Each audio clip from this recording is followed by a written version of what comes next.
lost in night, in the wood, shadows fight.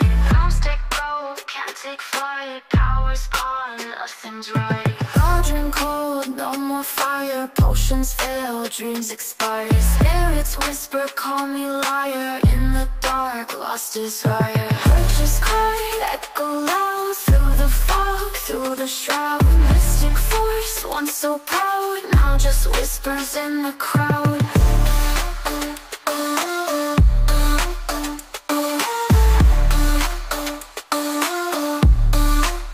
Babalan TV. Hi Earth Signs, welcome to sa inyong reading. So this is for December the 8th to December the 14th reading.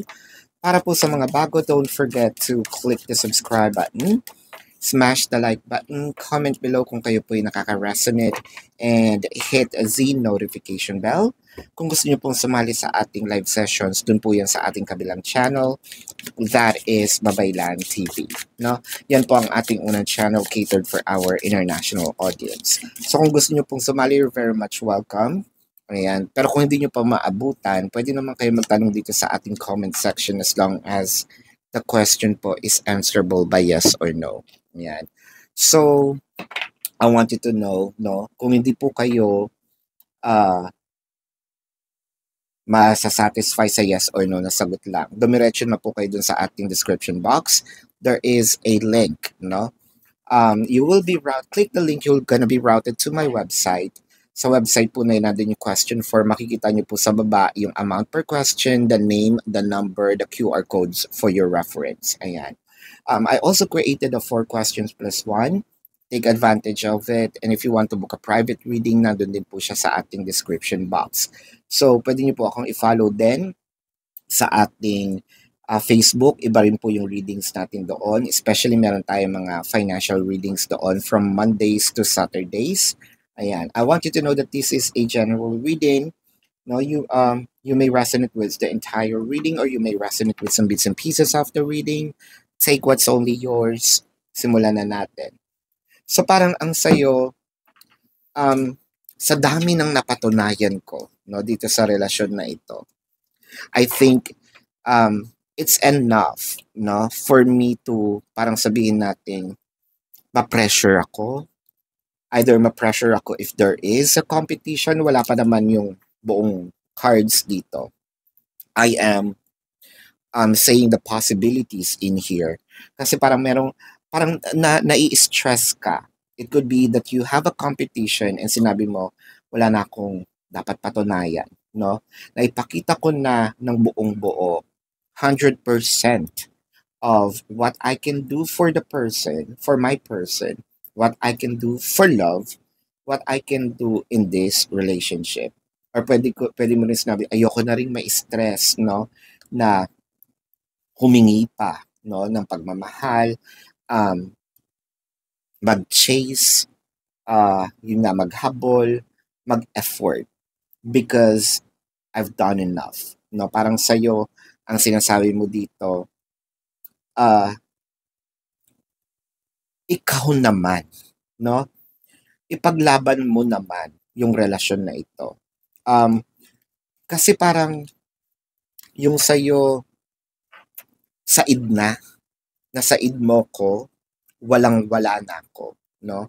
We can also be we may also be probably talking about finances in here, no?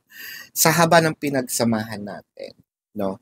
Sa mga pinagdaanan natin. I think what I did here is, kumbaga, yun na yung pinaka, parang, more than 100% pa yung naibigay ko, no? If the scale is just 1 to 100, siguro na nakapagbigay ako ng 200, doble ko pa, napagod na ako, no?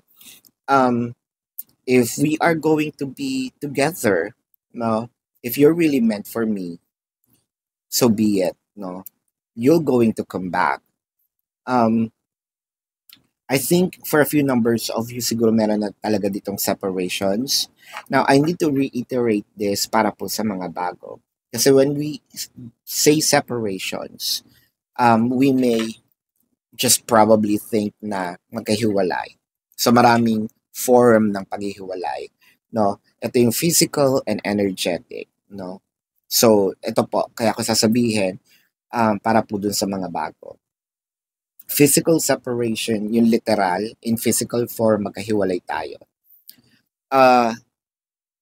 Pwedeng nasa kabilang bahay, nasa kabilang street, state, city, country, continent, ibang planeta, what have you.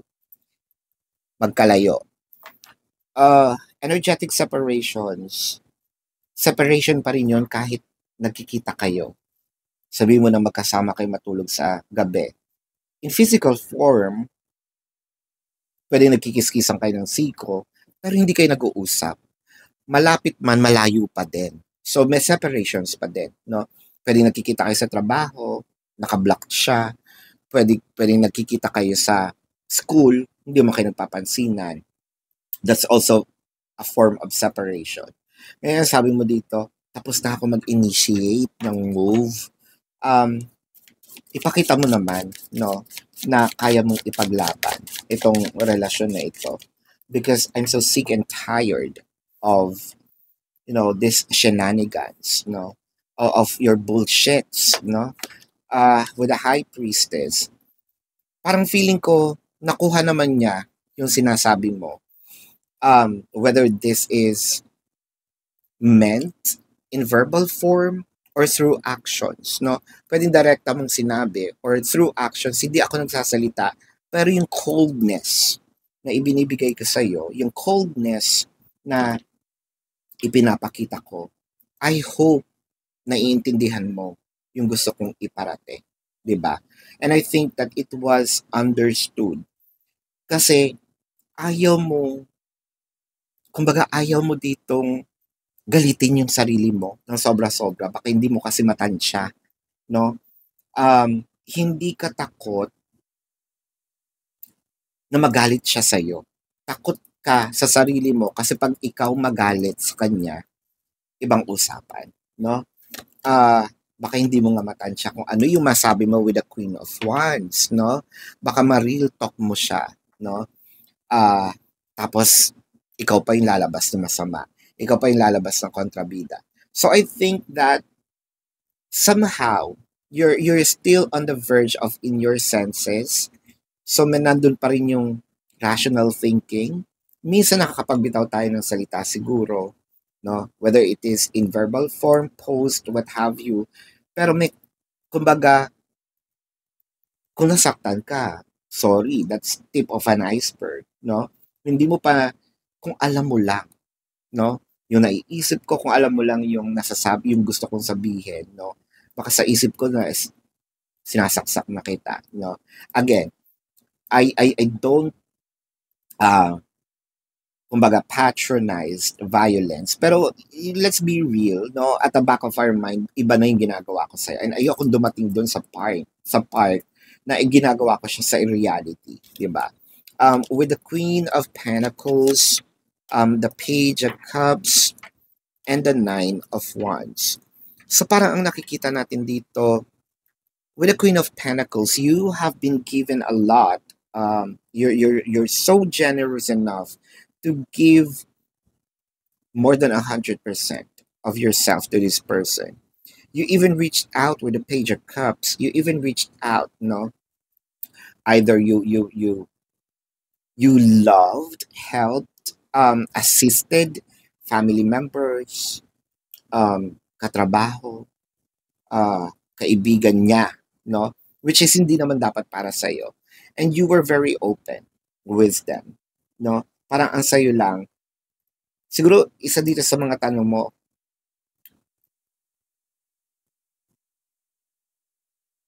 I'm thinking na may kasalanan ba ako? Dahil naging masyado ako mabait? Let me know sa comment section. Probably that's one of your question. With the 8 of Wands, the 3 of Pentacles, and the 10 of Swords. I think na ikaw mismo yung nag-end ng relationship. And I feel like hindi ito sinabi. I mean, hindi mo to sinabi face to face.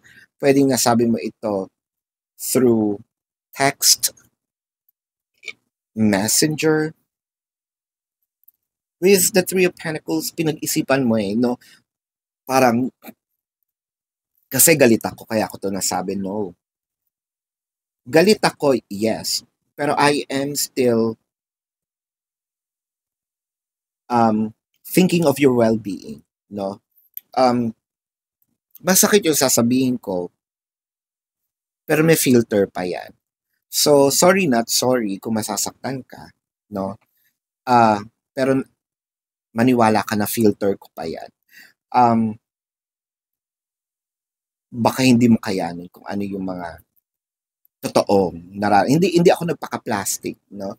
Nasabi ko naman siya, pero in a nice way. Kung gagawin ko sa'yo kung ano yung ginawa mo sa akin, kung gaano kabarubal yung ginawa mo sa akin, no, baka winish mo sa ibang lifetime ka nabuhay. Ano? With the Ace of Wands and the Devil card. Ay nako, mag-ingat-ingat tayo dito ha, kasi parang ipupush ka nitong taong to bring the worst in you, no? And I hope that you're not going to let them be, kasi once na kumagat ka, parang sinabi mong wala kang pinag-iba,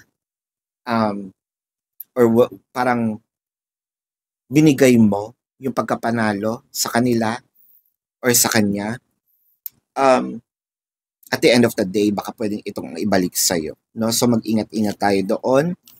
Clarifying the Devil card with the Six of Wands and the Wheel of Fortune. So, kung nandito naman si High Priestess, which I think that ito yung ginagawa mo, no? You're balancing things out. It's okay to express your emotion, but kailangan natin pag-isipang mabuti kung ano yung pwede natin dapat gawin, kung ito ba ay tama, no? Kung ito ba ay makakatulong, hindi para lang makapag-release ako ng emotion din, no? Ito ba ay makakatulong, lalo na sa akin, no? Or kung meron akong vision na magkaayos kami, ito bang mabibitawan ko salita is makatulong para maging maayos, no? With the Six of Wands and the Wheel of Fortune, I kind of feel like there is actually some good news in here with the Six of Wands. Whatever it is that probably kung may utang, no? I think merong itong mga kabayaran.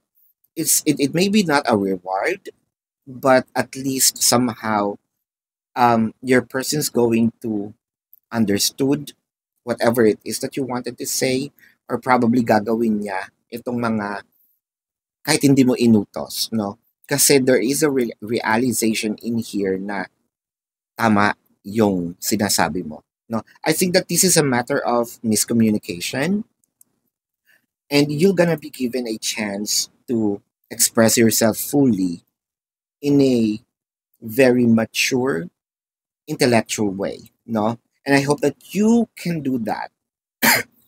Ayan ang iyong reading for this week. Again, para po sa mga bago, don't forget to click the subscribe button, smash the like button, comment below kung kayo po ay nakaka-resonate, and hit the notification bell. Kung gusto niyo po sumali sa ating live sessions, dun po yan sa ating kabilang channel. That is Babaylan TV. Yan po ang ating unang channel catered for our international audience. Unang channel catered for our international audience. Ayan. So kung hindi nyo po maabutan naman yung live sessions doon, magtanong na kayo dito sa comment section, as long as the question po is answerable by yes or no. Kung hindi kayo papatulugin ng yes or no na sagot, dumiretso na po kayo dun sa ating description box. There is a link. Click the link, you're gonna be routed to my website. Nasa baba po ng question form yung name, number, QR codes for your reference. I also created a 4 questions plus 1, so take advantage of it. If you want to book a private reading, nandun po sa ating description box din, no? Let's check the zodiac sign of your person. This can be their sun sign or a placement in their chart. I'm seeing Leo, Taurus, Pisces, Sagittarius, Virgo, Capricorn. Yan. So this is your reading. Again, para po sa mga bago, don't forget, you know what to do. Love and light. Namaste. See you po sa susunod na reading. Goodbye.